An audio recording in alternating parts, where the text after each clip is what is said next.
welcome to another episode of Turn Left. I am your host, Indiana's own Dana Black, coming to you live. Yes, all the way live from Black Girl Studios, where we talk about Indiana politics from the left side of things. All right, welcome back to another episode of Turn Left. I am your host, Indiana's own Dana Black. Listen, the convention is right around the corner. And at the top of the ticket, the thing that everybody is talking about is which one of our amazing Democrats are going to be on the ballot in November to run for Secretary of State.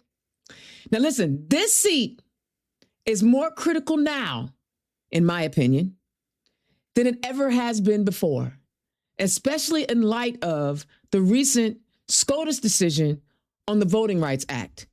And, Chief Justice Roberts has talked about how racism is gone. It's gone. It's no more. We don't need this thing anymore because there's no more racism. But as soon as they gutted the Civil Rights Act, or the Voting Rights Act, the Voting Rights Act, what did they do? They literally went about the business, especially in southern states, to dilute the power of the black vote.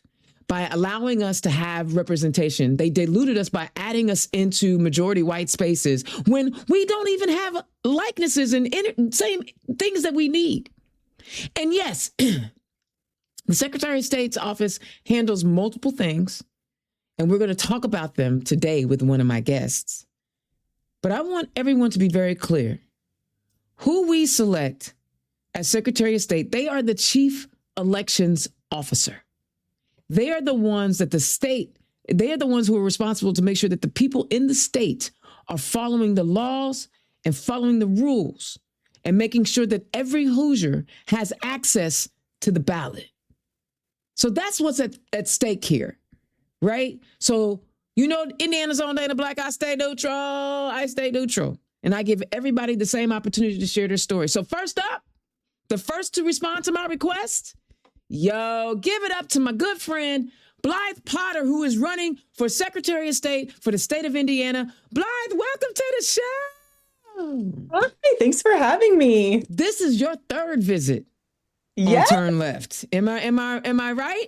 I think so. My first one was when I ran for town council in 2023. I had no clue what I was doing either. but you came and we talked. We actually, I think we bonded like that first go round. And what people may not know is that you gave me an opportunity. You allowed me to produce and create one of your digital campaign ads. I totally forgot about that. No, I will never forget about that because we talk about giving different organizations an opportunity to benefit. Like, big consultants will always find their people to do. But you said, hey, Dana, produce it for me. And we went about the process and thank you because it gave me an opportunity to like enhance my business. Right. So let's start there. Right, Blythe? First, tell the people who you are and where you come from, but also talk about the responsibilities of Secretary of State to small businesses. Yes, absolutely. So I am Blythe Potter, and I am seeking the Democratic Party nomination for Secretary of State. I am a mom. I have a 5-year-old daughter. I've got 2 now adult stepdaughters. They were 7 and 4 when I met them. Wow. I am a small business owner. I've owned a salon and spa in Barkersville, Indiana for the last 8 years, where I'm still working. I still have employees here. And I'm a veteran, which is it's a very exciting thing to say I'm a veteran, but also I understand the irony of like I'm anti everything that war stood for when I was in Iraq. No, so, I get it. A lot of learning and unlearning over my life. And Secretary of State is near and dear to my heart. Women, we are constantly being confronted with possibly losing our rights, especially with the SAVE Act still kind of dangling in front of us. But that is the chief election officer, but also the office oversees securities, automobile dealership, organizational paperwork, the InBiz website, which small business owners mostly hate, but we have I don't visit that much, but it's hit and miss. It's a struggle. Yeah. Anytime you have to go through that website to do something, there's always a little bit more that I wish that we had access. Yeah, there's a lot of extra clicks. Yeah, that you got to click through. Most of those sites that the office oversees were done in the late 90s, early 2000s. Ooh, so Yeah. they basically built on the same infrastructure because the navigation is different, right? Because Oh, it's so bad. yeah, the navigation is different because I've been on there since oh gosh, when 2008. I had to think, when did Obama win his election?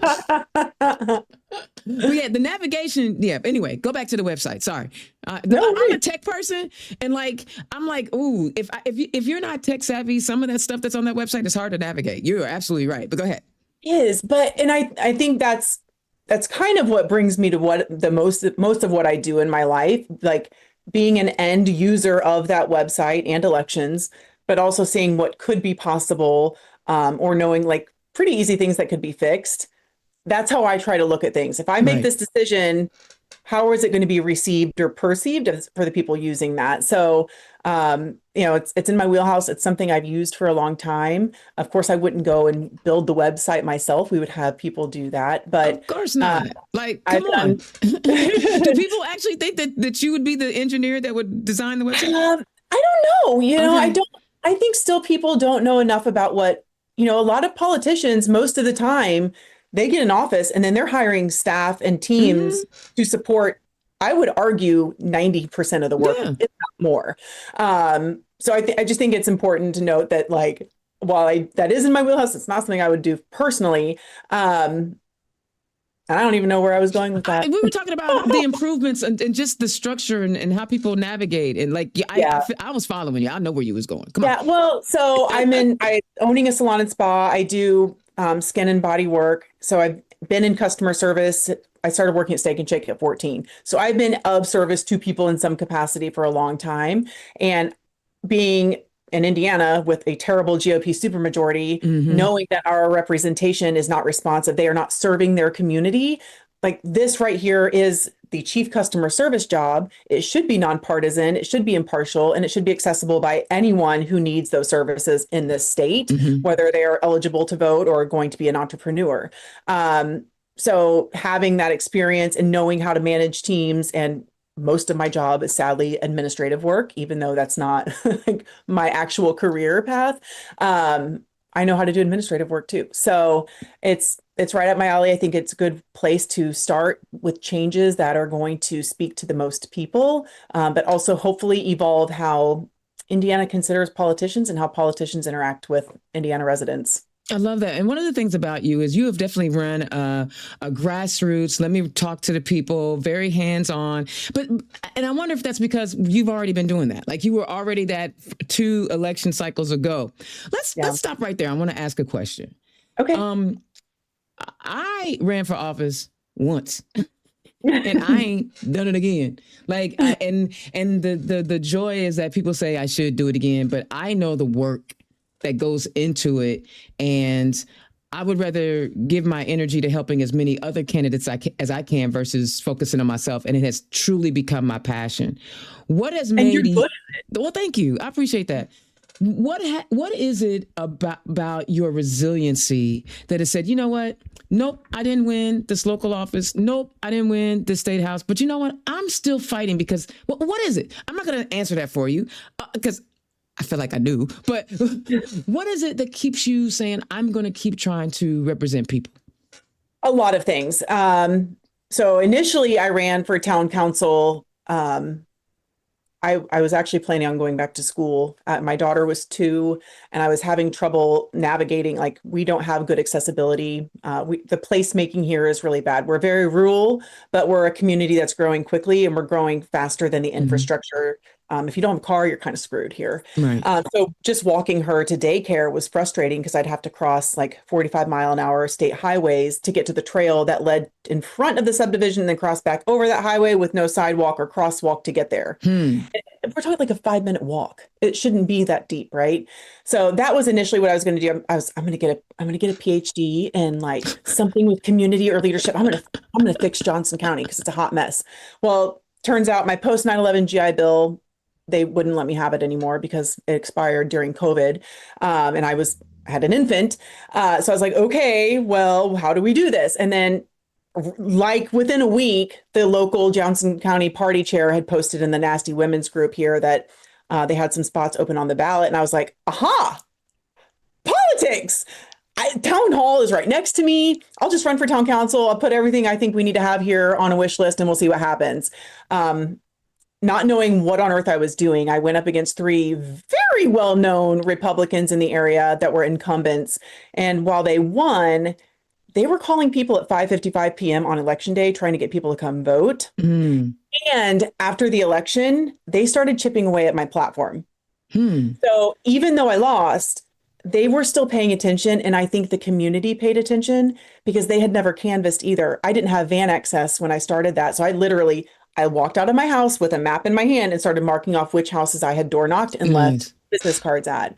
And it is a lot of work. And people who are in municipal elections, if you were listening, it's actually a little bit harder to do municipal than statewide. There's more driving statewide and more people and more personalities.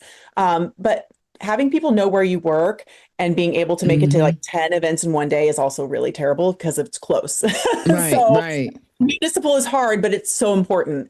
And I do believe that. And so 24, we ran for county council. We forced County council. That's what it was. Yeah. That's what it was. we three of my Democratic friends and I forced a primary for the county council seat so that we could make people, maybe entice them to pull a Democratic ballot, right? Of course, we got annihilated that year, as did most Democrats in Indiana.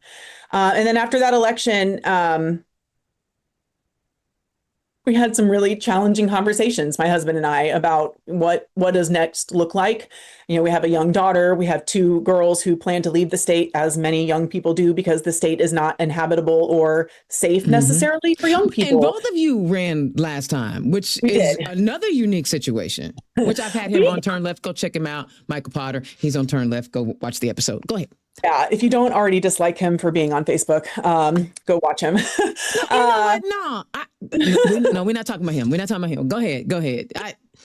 I know we are a very good team, and we both lived here our entire lives, and my community. I grew up in a Republican home, and up until like 2006, I identified as a Republican, and that was the cutoff point, because I often told people when they said, thank you for your service, I'd be like, oh, well, your tax dollars paid off my student loans. You paid me very well when I was in Iraq, and you also helped pay for some of my schooling. But having identified as a Republican and then coming home and being told by the military that your service wasn't enough for you to have benefits with the military, even though you're still in, but good luck to you. You have 90 days to find your own insurance. And back then, you couldn't be on your parents' insurance when you were, because there was no Obama. I mean, ACA. Right? Yeah, you're right. So that was a really big eye opener. Like, oh my God, like that's really when I started to understand the gaslighting that is the Republican Party in Indiana.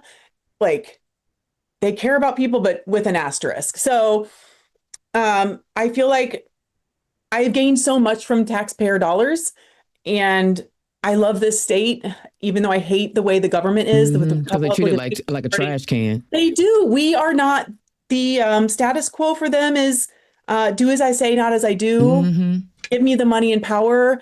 Do what the party and your leaders say and shut up. Right. So, and I don't want to move. I don't want to have to leave the country. I don't want my daughter to be shot when she starts kindergarten, or if my children, any of them end up pregnant or whatever. And there's so many things that we need to fix. And I've seen it on my table also. I've been a body worker for 20 some odd years. Regardless of political affiliation, we all feel the same stress by our politicians. It comes out differently. So that's really it. And we decided in 24, this is go big or go home. He's running for his House seat again. This is the job description of the Secretary of State. I am beyond capable and experienced for these tasks, and I know that we can make good changes with it. So here we are. I think there's something to be said about, you said the first time you ran, you didn't know what you were doing. Yeah, and what lessons have you learned from those two from the first campaign to the second campaign to this one? What lessons have you learned to help you be a better candidate? Because I'm going to be real honest. I see that you're a better candidate than you were the first time and the second time to this time. And as someone who's watched your maturation, I have to acknowledge it, right? So what are the lessons that you learned and how did you implement them? I've taken in a lot of really tough criticism. I've learned a little bit better to handle some of that criticism, but also I've learned, you know, the Republicans are so terrible and they've done so many dumb things. Like, Dumb. it doesn't matter what I've done in the last 44 years. None of it is bad as Diego or Mike Braun or Donald Trump. So why not? We have voices, and it is kind of scary being in a red county, being a Democrat, but dipping my toe in the water and also follow, you've stuck with it too. You're a Black female in Indiana. Like, we have to be able to follow what other women are doing and other people in politics. What do we do? Just leave everyone to suffer with our heads buried? I know as a military person, you're going to relate to this. You know, I struggle right now with people who they send me these messages about, we need to have new leadership here and we need to have new leadership there. And because what I'm hearing when they say that is I'm a grown person who lets another grown person tell me what I can and I cannot do. I have let other people push me off my mark. And I struggle with that, Blythe. Like, I don't get that. You out here talking about you want to make changes in these situations. All you got to do is just do it. And that's what I admire about your campaign. You haven't made any promises. You've just been out here running a campaign that says, hey, I believe that we can be better as a state, especially in these areas. And I just wanted to tip my hat to you on that because you haven't let people, you said you had a lot of criticism, but you have not let people push you off your mark. I'm a chicken. I was never going in the military. ROTC told me I don't have junior ROTC, right? Told me I did not have what it took to join the military. But I imagine your experiences in the military taught you how not to let people push you off your mark. Will you please speak to that? Yeah, that is something I still struggle with. Imposter syndrome and being a female in this space. Being a no-name female in the space, like it is. Since you got a name now, hard, right? It is hard, but also we've seen historically any movement that honors human rights and fundamental rights and gets us to whatever the next step is in a better space is a lot of work. It's always underfunded. Mm-hmm. It's always understaffed. It's always exhausting. Our ancestors have done it. I, as a moderately safe, comfortable white female in kind of rural suburbia, some weird mix, if I can't use where I am in life to speak up for anyone who needs help or to be spoken up for or to preserve our future, then we're all kind of screwed. So, I've been in an Emerging Leaders Project and Who's Your Women Forward. So that has certainly helped too. I have this network and I've been introduced slowly to these spaces and these people. And pretty much we all want the same thing. And not having Van that first year really did help because I found out most people had no idea we had elections coming up. Mm. Most people do not feel heard. And most people feel like, and I've heard you say this before, Dana, when they go to vote, they're just voting for the lesser of two evils. Babe. So how do we change that and shift it? Because the Democrats are not the lesser of two evils. I understand it feels like that, especially sometimes on the federal level. Mm-hmm. And historically, Democrats have done some damage. We need to change that going forward. But we have a good platform. I think it could be stronger, but we have a good platform. We are in a two-party system. We are the only way out of that. And being a Democrat in Indiana, the barrier to entry is so low. Boom. And we have a growing community. We're having a little bit of growing pains, I think, with some of the conversations, especially surrounding this campaign. but I think we're really on the cusp of something big and a really good evolution, not just for the party, but also the state and our communities. Because Yep. what Hoosiers have done for 18 months, we have called our reps, we have emailed our reps, we have marched, we have protested, we have talked to our friends, we have gone to meetings. I've been to all 92 counties, and every time I walk into a county party meeting, they tell me they have record number turnout. We have Wow. packed rooms in Johnson County. Love that. I didn't know before I ran for town council that Johnson County even had a Democratic Party. I did. I'd been to one of their dinners before. Yeah, they're wonderful. Yeah. So um But I'm nosy. there's just a lot of really A lot of fun energy. And yeah, see, there really is. and I think that's why I think and you know, this is just a conversation off the cuff here, because me and you are homies, and it's kind of hard for me not to like have a regular conversation with you. So I know it's like I know this was me interview, but it's just gonna be Blythe and Dana right now. I think that's one of the reasons why Republicans were, if ever in the 6 or 7 senators in their infinite wisdoms were like, yo, this ain't the year to piss everybody off. I mean, they will never acknowledge how bad the economy is. They will never acknowledge the Orange Menace's hand in creating the mess that is the economy that we are living in right now. So they'll never do that. But I feel like they were like, listen, if we crack Marion County, like we think we want to crack it into 3 different districts, let me think about that. So there's 600,000 registered voters, and that would be roughly 200,000 in each one of those districts just for Marion County alone. How many counties would we need in those districts to make up for those 200,000 voters in Marion County? Guess what? You ain't got enough. Yep. I think some of them were smart. The pro tem was smart enough to say, we do not want to rile up black voters right now, right? Yeah. We do not want to rile up progressives right now. Let sleeping dogs lie. But here you got the other flip side of that, Blythe, is the party, the party. I can't even say his name. I can't do it. I can't do it. The Orange Party. They spent so much money in those primaries. How much are they going to have left for the general? And then I think about how much are they going to have for the Secretary of State's race. These are just my thoughts. They ain't got nothing to do with your interview, but you just triggered a whole thought process right there. Well, the money is the hot button issue, right? And I think that's also something that's unique about where we are in time. We've been seeing for the last almost 18 months with special elections and then, of course, the primaries, grassroots candidates are winning, and they're being outfunded sometimes 20-1. People are being so harmed right now by our government. Our tax dollars are working against us so abruptly and aggressively right now that people are paying attention, regardless of what the algorithms are saying, and regardless of what the ads and the flyers are saying. People know that they are being hurt. Everyone's paying more for everything, especially those of us who are small business owners, because our personal expenses are higher and now our business expenses are higher. So we need to find a way to modify how we have approached campaigns historically, not just in Indiana, but beyond. And we've done the heavy multi-million-dollar campaigns and lost.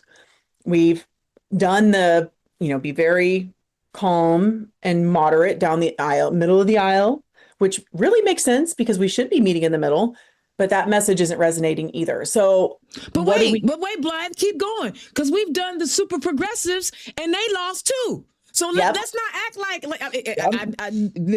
listen, I want to be very clear.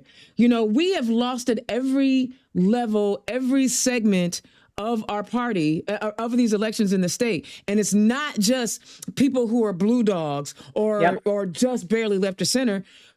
If you can't, I want to say this, and I want to say this with all the love in my heart. If a progressive candidate can't get the majority of the Democrats to vote for them, how do they think they're going to get to flip some seats? We gotta be holistic about this. Like, I agree. Okay, that's all. And I think that's where we pivot a little bit, right? And I don't think it's about progressive versus moderate or whatever, right? Thank you. I think it's about how are these campaigns working for the communities and in the communities. We need to be cautious not to be like so aggressively loud. And you and I had these conversations when we first started talking about this race. Like, and why I'll never get elected. Yeah, well, anyway, well, because, and that is another thing I've learned. I've done the angry, speaking from the heart, like the world is burning things, right? Mm-hmm. That is sometimes intimidating, and people don't always know, especially in Indiana, where you're supposed to be like nice. Who's your nice? We don't talk Child, politics, we please. don't talk religion, we don't talk money. Like that is ingrained in our souls in Indiana, Mm-hmm. especially for women. So we have to be able to communicate better, but we also have to be collaborating better. Mm-hmm. And I That's think it. it is totally it. And we've been working, I say we, I am very much on the periphery of this, but I am involved in it. I've been working alongside and behind Michelle Higgs with the Rural Summit for a long time. Love Michelle I do too. Higgs. So we have She's been on the show too. Go check out the episode. I had her with Mary Noon. Go ahead. they're both amazing Yeah. organizers, right? Yeah. Yeah. So Michelle and Mary, the Rural Summit cohort, which I think our IRS thread now has over 100 people in it and like Love 60 it. candidates. So we are working across the state.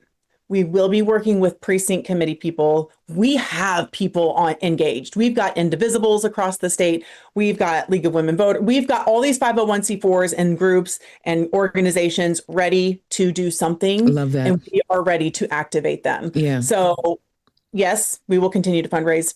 Yes, we need money, but we also need to honor where we are in the economy and use the biggest resources that we have, and that's people. Because right now, people are talking more so than they have in a very long time. We're making these third spaces. We're having these difficult conversations. So we're gonna capitalize on that, and we're gonna activate them. And I, honest to God, I believe we will be able to organize so well this year that it's going to blow 2008 out of the water for Indiana. And I'm hoping that we can do this in a sustainable way, because what's most important to me, I want the nomination. I want to win this. I know I can do both, but I need to also be able to have people adopt and adapt and replicate what we're doing and have this network ready for 2028. I love that. Because if we go into primaries and conventions and saying you are not viable because you don't have $3 million, what are we saying to our future candidates? Well, but I feel that, but I'm gonna be like, I feel that because there is like, I wish I had more volunteers when I ran for office in 2016 than I had the money. Like I needed the money, yes, but I wish I had more volunteers. So there is validity, and I echo. I'm not trying to make it seem like I have to validate what you're saying. I want to echo what you're saying, but also, right? We must be prepared. I wish it was a different space that we are in, but it's not. Citizens United is here. It is a formative, it is a formal way of really silencing people from participation. I agree with you on that. But when you win, if you win, come through, whatever, me and you gonna talk about fundraising, because I'm sorry. You're not, there's a reason that the fundraising matters, and that's how you get your message out. Just like you said, when you started knocking on doors at the municipal level, there were people who didn't even know that there was an election going on, right? You can knock on every door in a municipal election. You cannot knock on every door and have that conversation at a statewide level. So if after the 6th, your name shows up on the November ballot, I am going to hound you. Like, I am going to hound you like you never believed about, okay, I feel that. I don't disagree with you. I wish we could take money out of politics, but you're going to need money to We win. do need money, but we also, And don't think about, you said something a minute ago. Oh, I'm sorry, boss. You said something a minute ago. You said, I know that people are having a hard time. Yes, they are. But they may also be holding on to $5 just to give to you, but you just ain't asking for it. They might be. Right. So don't assume what people's intentions are with their money. We may know that the economic situation of the space we're in is bad, but don't make assumptions about what people want to do to invest in their communities. That's my advice for that. I'm done. Yeah. No, I think there needs to be a middle ground. Yes. I really do.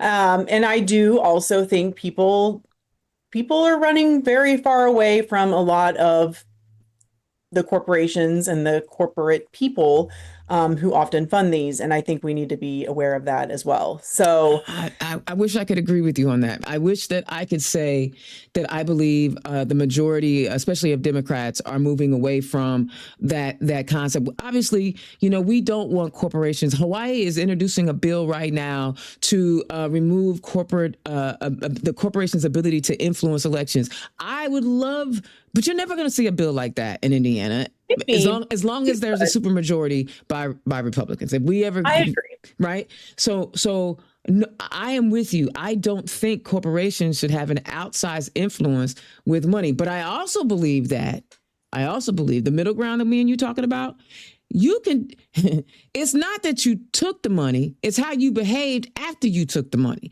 So you took the money, you win the election. Do you do the bidding of them, or did you win election to go and do the bidding for the people? I think that's a gamble. I like if for Andre Carson, I'm not worried.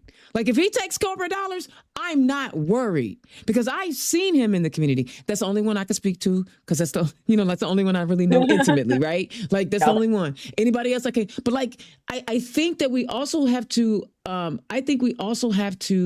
ask the question, how can we make the changes that we really want to see at every level of government if we don't win elections?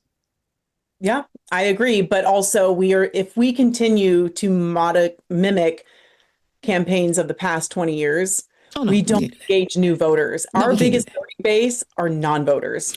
I think we need to make sure that we're reaching I had Ethan on. You jumped on when I had Ethan on. And one of the things I loved about his story was how he was able to connect with the community that I could never even walk in. Right. And I'm not screaming racism. That's not what I'm doing. I'm not screaming misogyny. I'm not screaming homophobia. What I understand is that there are spaces that Ethan is going to have a better shot of getting our message out than I will. And I will utilize that. And in that instance, that's what the direction I hope that our candidates move to is understanding where to be strategic and how we deploy our message. Yep. Right. So you're absolutely right. We cannot continue to run campaigns the way we have been running them and thinking that we're going to win. But what needs to change about how we ran those campaigns? That's the question I ask. I think it's a lot of it. Yeah. And I'm trying to honor what I'm hearing people say they need in campaigns. We're very transparent. We are responsive. We have, objectively, there's nothing my campaign is lacking. And I love that. Our social media is better. Our footprint is better. Mm-hmm. Our platform is stronger. Our responsiveness is stronger. So I think I love that your responsiveness. To me, responsiveness is like the biggest deal. I'm not gonna lie to you. Like if I can't, that literally candidates, when I knocked on doors the first time back in 2016, I remember knocking on doors and they said, this is the first time I ever had a politician knock on my door. Yeah. Right. I believe. Like responsiveness. Are you willing to engage with people? That's a big deal for me, Blythe. So I'm glad 100%. Well, hello, baby. Say hi to the people. Then it came on my screen. You got to say hi. She's like, I'm out of here. I'll be done in a little bit. Yes, I won't hold mommy too much longer. Sweet girl. Oh my God. See, my day has just been made. Oh, she's so sweet. She's such a saint. She puts up with so much with us. Okay. But yeah. I don't want any of our listeners to think that I am anti-Blythe. I hope people know that the only reason why I feel even remotely comfortable enough to really have these hard conversations because I have a love for you that a lot of people just don't know I have, right? Because they don't know the times we've spent talking. They don't know, right? And even though I am publicly neutral because that is the best thing for me in my livelihood, right? I love that you and I have a relationship where we can have real conversations. We embrace each other. We share our differing opinions. And it's not that, you hate me when I'm done. I hate you when we're done. We literally, because the bottom line is we want the same things. We just have different tactics about going about it. And that's why you're one of the reasons why that's one of the reasons why I really love talking to you. I ain't gonna lie. Like, I know this is your interview and I'm talking an awful lot.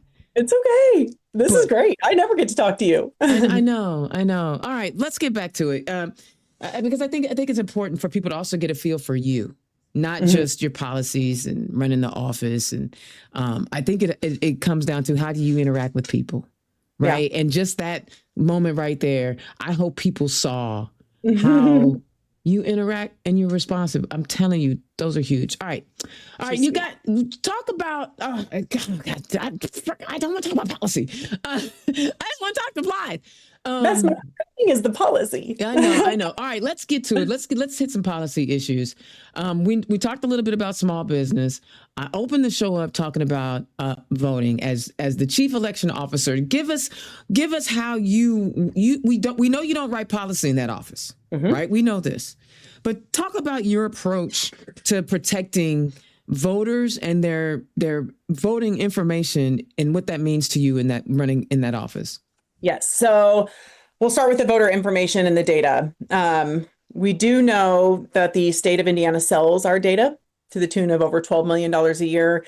I suspect once we do an independent audit, which I do want to do, and I want those results to be displayed to the public in real time.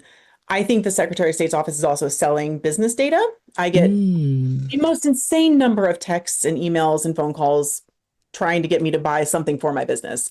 So I would like to put a stop to both of those. And we also know that Diego Morales gave away our voter information and driver's license information and social security information in September of 2025. And while we can't get that data back, I'd like to be able to work with a program similar to, but not specifically like Delete Me or, the credit alert. So we can start to lock that down. So any damage that has been done doesn't continue to happen, and we can get our stuff off the dark web or wherever it may be now. And when I hear people talk about election security, I think there are at least two different camps. We have people who are physically worried about being safe walking into the polls. Maybe they think ICE or National Guard or something would be a barrier to entry. And then we have people worried about their actual votes being safe, which by and large, from my experience and what I'm hearing when I talk to other election workers and people in the clerk's offices, our clerks in this state, regardless of party, take their jobs very seriously. We have a few that have done some sketchy things, but again, it's Republicans, right? All the That's the time. for them is to be sketchy. So we just need to vote them out.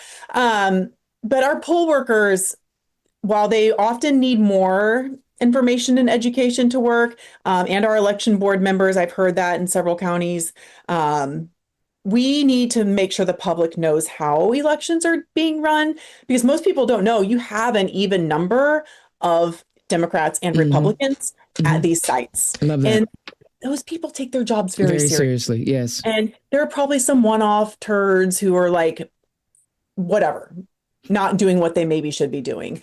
But by and large, the physical votes themselves are safe. And I think if we inform the public, offer education to the public in some capacity, in many different ways, so that we make sure they're seeing it, so that they know how these processes work, I think that will help. And I think that will also get more people out to vote if they understand more of what this all looks like, when it's happening, who they're voting on, why. We've kind of been taught not to talk politics in Indiana. So we have to show that, because see, listen, I'll be over here talking politics every day. Rural Indiana? No. Indiana. Okay. No. You, in my experience growing up as a Hoosier, you are seen, not heard as a female. You do not talk politics, race, or religion. You do what you are told to do. And most of the time, authority is do as I say, not as I do. That is such an interesting concept, because everything in my Black life has been about politics, because it's always been about access to opportunities. And those access to opportunities are based on policy. So everything, like even when I was a little kid and my parents were getting like the Ebony Jet magazines, like everything in my world was about, I didn't know it then, but being access to opportunities was I again, different lived experience. I can't even imagine not, understanding what MLK or Malcolm X, what they were fighting for. And all of that was politics, right? And that a lot of that was within like our parents' lifetimes. And we learned, we were taught Christopher Columbus was a good dude. And he's so we just, but also we were gaslit as women and girls. We were gaslit to believe that we all have the same rights. We don't. We do not Right. have the same rights. We do not have the same opportunities. We're not treated the same in spaces, in politics and otherwise. I'm a walking banner for that. Right. Uh, so we have a lot of things that do need to be changed, that predominantly affects our rural communities. Yeah, yeah. Well, and the thing is like we need people like you and some of our other more cisgendered, neutral. And I don't mean this in a negative way, please. Folks who can go in and speak to them so that it can be received, because we can have like you and I can have the same speech, have the same talking points. And my God, it is just going to hit different when you walk into a room in rural Indiana than when I walk into the room. But it's also going to hit different if I walk in on 42nd and Post than when you walk in on 42nd and Post. And if you can't acknowledge that, you're never going to have success in this thing. Like if you do this kumbaya, we're all the same. No, we are not. Yes, genetically, yes, all of that. But people's, like you said, your lived experiences where you don't talk politics. Mm-hmm. My lived experiences is if you want to survive in this mother sucker, you better talk politics. Right? Yeah. Yeah. And I wish I had known more about that, or how to get involved growing up. But here we are. We're I got the same education you got. I went to majority white schools. So it wasn't until like the same thing that you got in school, I just had something different at home and at church. Right. Yeah. So I know what education you got. So I know that Christopher Columbus was supposed to be the most child. He got lost. Ugh. He got lost. And he was a total piece of crap. He was a total piece of crap. And he didn't discover anything. You can't discover something where people are already living. That's the big. Okay, we're going to see. We're spiraling. Oh, my God. We're supposed to be talking about your campaign. Okay, you talked about the website. You talked about election integrity. You talked about small businesses. But tell me, November, Wednesday morning, you've won. What is the first thing you're going to do? Oh, we start talking to the staff. Let's see. Well, I can make some guesses of what the culture is like in the offices that's overseen, but we need to talk to the people. What are their observations and experiences? And I've spoken to people who've worked under the Secretary of State for decades. Mm-hmm. And it's been interesting to see, their critique of previous secretaries of state versus Diego.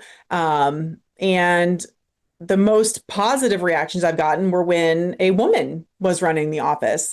And it's interesting because I get told all the time, a woman cannot win this, when a woman has won this, just not a Democratic woman. So I would be the first Democratic female elected to Secretary of State. So let's take a temperature. Let's gauge what's happening in the office. How are people feeling? What are they seeing that could be beneficial to change or evolve? What is the employee manual like? Like what? Mm-hmm. Yeah, the administrative stuff. Into? Yeah, yeah. The administrative. I love that. The prep work. Yep.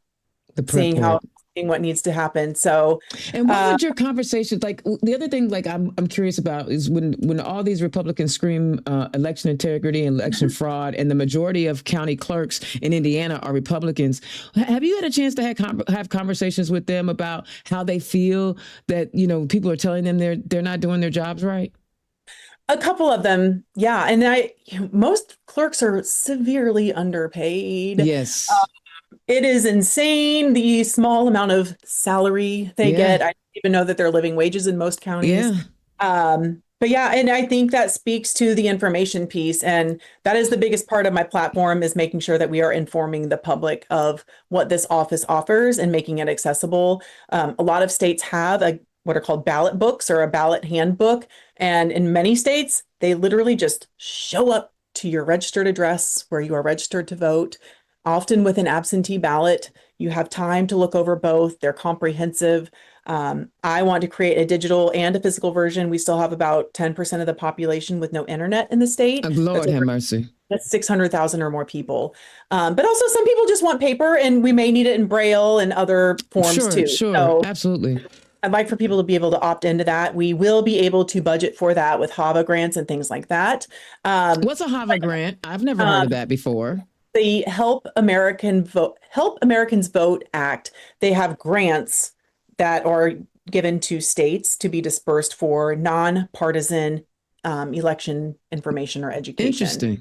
And Diego has stopped doing that in recent years, which is unfortunate, because it is helpful. So I want to try to capitalize on that. And, I won't be buying myself cars and luxury travel What? and all the You, things. you, So, you don't need a helipad in Johnson God, County? right?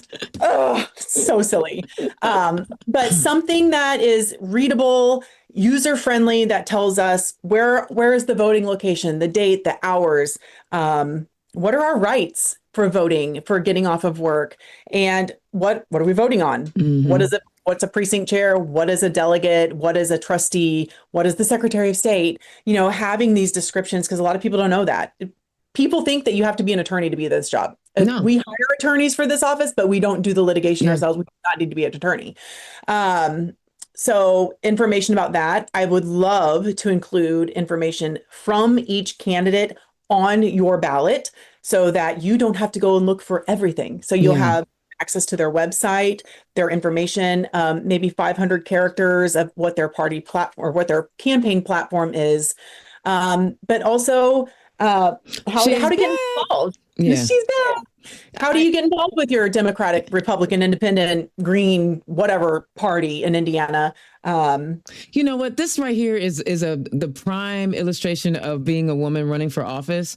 Like Yep. this, so dope. Like you're navigating. Let me finish up this interview. I know it was only supposed to be a half an hour. I'm still It's okay. talking, and my daughter needs my time. Like you still are parenting. Like Yeah. this is if you women, you know how I feel about more women running for office. This.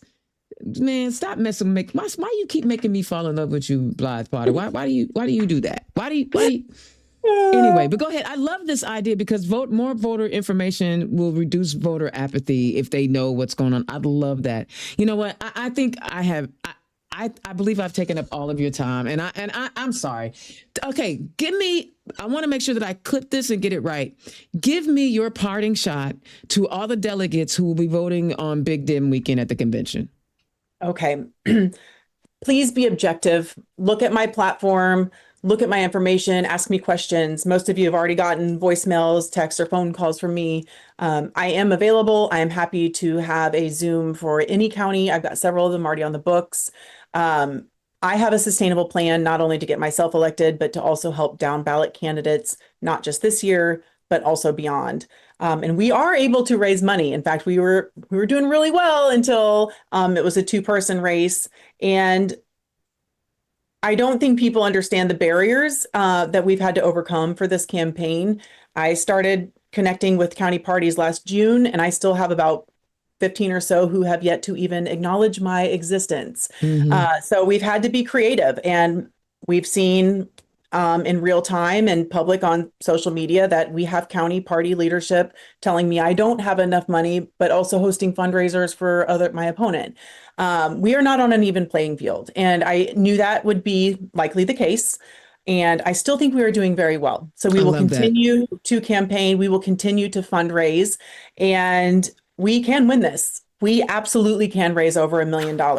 And when people win, the support comes with it, as does money, and we will just continue to move forward. Tell them the truth, girl. Because Yeah, we have a. if you win, the money will come. It will.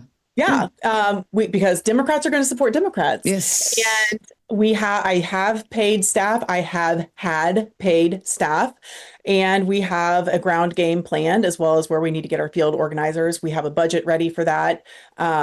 So we are set up. The only thing my campaign is lacking is money, and money can be had. You cannot make a campaign more ethical or moral or palatable in some situations. So I really want people to be objective about that, because we need a big overhaul, and it needs to be sustainable, because we have got to have a party that survives not just this year, but going forward. Blythe Potter, thank you so much for joining me on Turn Left. I know I was only supposed to get a half an hour. And for the listeners out there who are like, wait a minute, I think Dana's picking on Blythe. Because you know what's going to happen, right? You know what's going to happen. I like the hard questions. I want people to say that they voted for the candidate that answered the questions and they got the answers that they wanted. Well, I want people to confront me with any rumor, whatever. I don't deal in rumors. I don't do that. But I think what I forgot for just a minute was this was supposed to be an interview, and I was talking to my friend. You know what I mean? Well, So I think maybe even the first time we met, you are personable enough, and I think that's okay because people need to see candidates being human too. yeah, like you're my friend, and I will always hug you when I see you. So, I wish you the absolute best of luck. Was it June 6th? June 6th, June 13 days 6th. after today. So 2 weeks out, June 6th. We're recording this on 5/23, so I wanted to kind of get it as close to the convention and still have time to edit and get time to get the clips up as I possibly could. I am so proud of you for running your campaign, not wilting, not getting pushed to the side, not allowing people to intimidate you to stop doing what you're doing. Because I don't say nothing, but I see it, right? Yeah. I know what I see. And just remember that when it's all said and done, all of us have got to come together. And no matter who comes out on Saturday, that June 6th, I am going to be rooting for them. And I really just hope you know how much I care for you. I want everybody to know, this is I'm probably gonna have to edit this down a little bit. Cause I'm gonna wait till I do the other candidate and then I'll see how long that one is. And then I'll make sure everybody gets equal time. But I'm proud of you, sis. Thank you. I'm proud of you. And I think that's one of the cool things about being a Democrat in Indiana is we have a growing network of people who really care a lot about this state. Sometimes gets delivered differently and looks different, but we're going to have a good year. Regardless of what Diego and Trump do, we are going to have a good year. We're going to have a damn good year. We are. All right. Indiana's own Dana Black. Turn left. Yo, Blythe Potter running for Secretary of State. See, that's what happens when homies get together.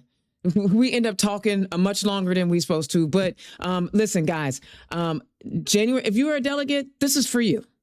This is your video, right? This is an opportunity for you to see interaction, not just talking points, not just, it was just two homies, and she might have a slight advantage because I know her like that. And so I will make sure that I give, her opponent the same deference because, I don't know him as well, but golly, I'm not endorsing anybody. I need y'all to understand. This is just me having a conversation with my friend. And if you guys felt like I was a little too hard on her, I wasn't. I wasn't. I wasn't. I know. So, guys, turn left. Blythe Potter for Secretary of State. Indiana's own Dana Black. Thank you so much for tuning in. I will holler at you next time. Peace. Turn Left is the property of Black Pearl IT Solutions. Executive producer, Indiana's own Dana Black. Music by Dorian and 22 from Pixabay.